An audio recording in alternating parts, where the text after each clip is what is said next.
Yan yung tunog niya. So CRF to guys so hindi na siya maingay. Yung dati kasi maingay to eh. Knocking to, knocking. Yan, okay na oh.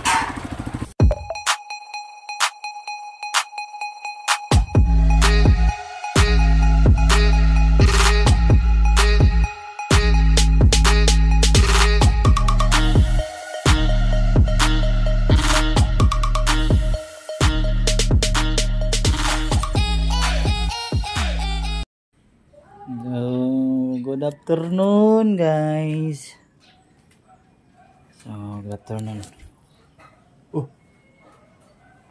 Good afternoon. So meron tayo dito ano guys, CRF na 150. So ito guys, taga ano to, taga Buhangin oh. So mga 20 kilometers from here, or mga 25 ganun from here.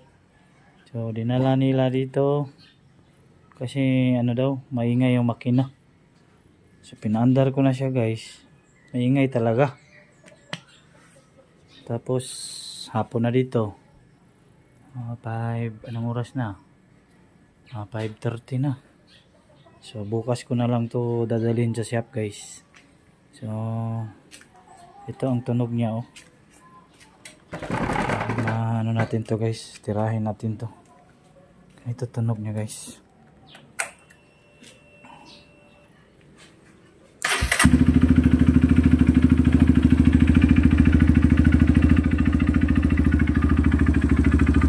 So medyo maingay yung tambutso guys. So takpan ko muna yung tambutso.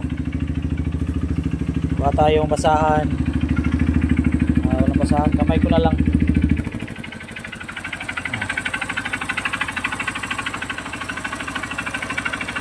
Yan yung tunog niya. So CRF to guys CRF 150. Maingay talaga. So sa mga ganyang tunog guys, connecting rod yan. Possible connecting rod. So bukas babaklasin namin to para magawa na. So abang-abang na lang kayo guys sa update.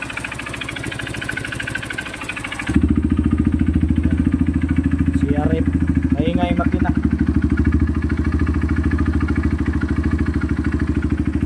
Ganito pang trail guys. Ganito pang trail. Ito pala yung unit ko, XR oh, ayan oh. Nakagaling ko lang sa trail guys.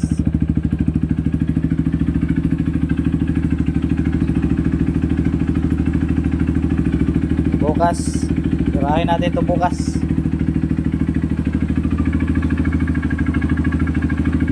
Okay.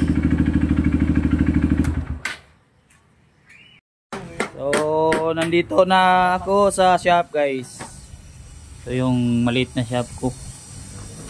Tapos binabaklas na namin tong binabaklas na namin tong mga cover para tanggalin yung makina.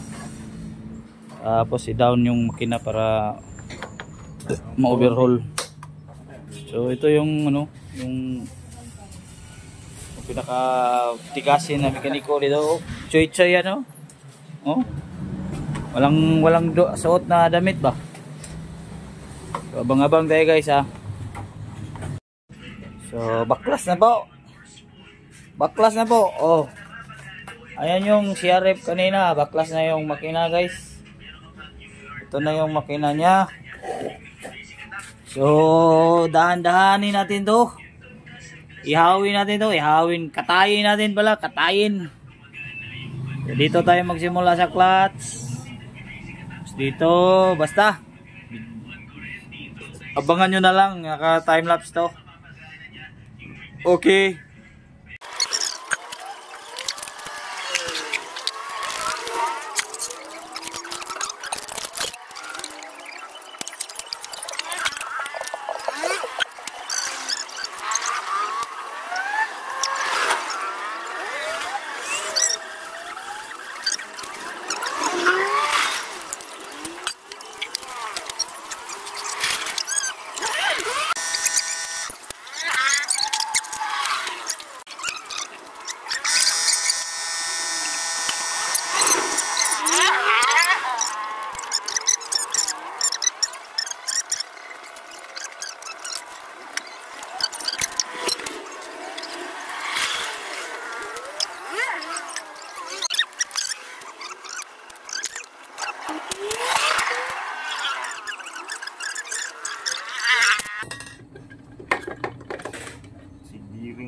Ano rin kasi mga gano'n no?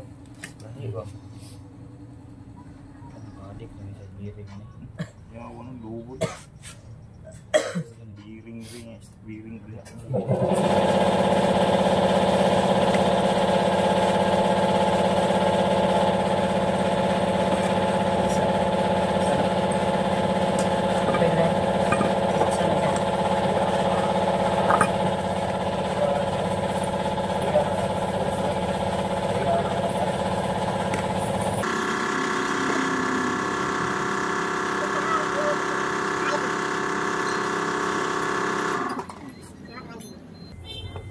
Gamit mo. Ayos.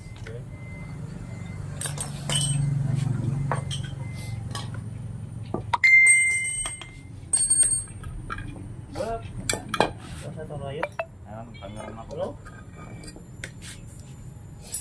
Sound check, sound check. Yun. Gano'n sa mga line. Yun o. Yun. Sound check. Paingay, paingay. Sige, sugdig, hinlo. Batik free na. So, good morning. So,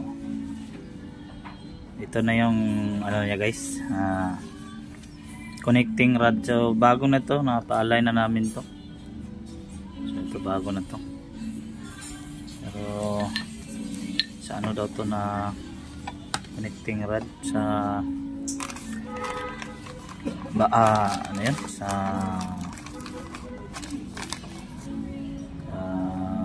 itong motor ganin ni kuan ganin Supremo pala. Supremo daw to guys, pero kaparehas lang daw sabi nung machine shop. So ito yung original niya na siya sa CRF, tapos nabilhan namin ng pang Supremo. Double check lang natin kung parehas lang yung height nila. Tapos ito yung connecting rod niya guys, yung pin niya. So kung makikita nyo, ano na talaga, may tama na siya kaya maingay siya, no? At ito yung connecting rod niya, ito sa ilalim mo. Yun o. Kita nyo yan guys, yan o. May tama na siya kaya maingay siya. So, tapos ito yung crankshaft nya. So try natin ano kung okay ba yung pagka-align nila.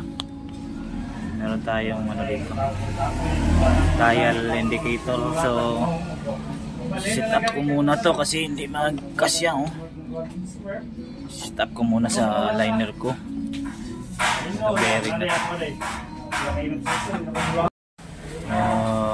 Ito na plaster ko na guys. So pag iniikot kasi ito, dapat wala tong galaw, pero di masyado itong accurate kasi medyo malapit lang yung bearing tsaka kwan. Kasi hindi pang universal tong ano guys, yung aligner. So, hindi ito pang universal, pang ano lang kasi ito na design, pang XRM. Ginawa ko is bracket yan guys oh. So super okay naman siya guys oh.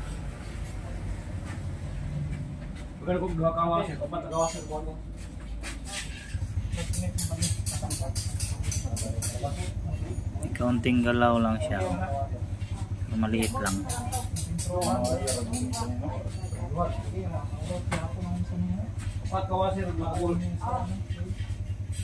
So okay na to. Symbol na natin to dahan-dahan.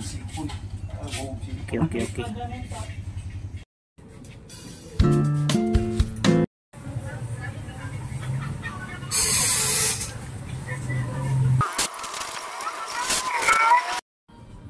So dito guys ay hindi ko na naipakita yung pag-assemble ng gear no, kasi nalubat yung ano ko, nalubat yung cellphone ko. Saka ito bagong charge na to guys.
So, naikabit na po namin guys. So, konti na lang. Ang kulang lang nito guys ay isang clutch.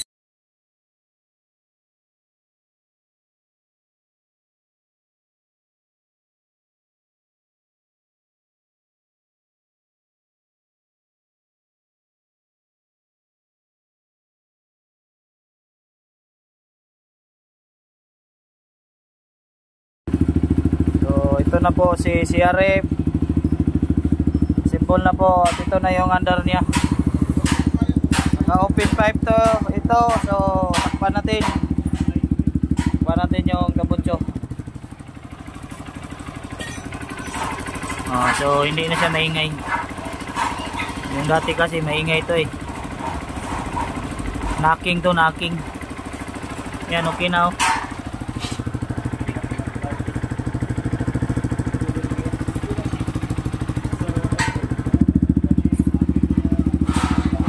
Okay na siya.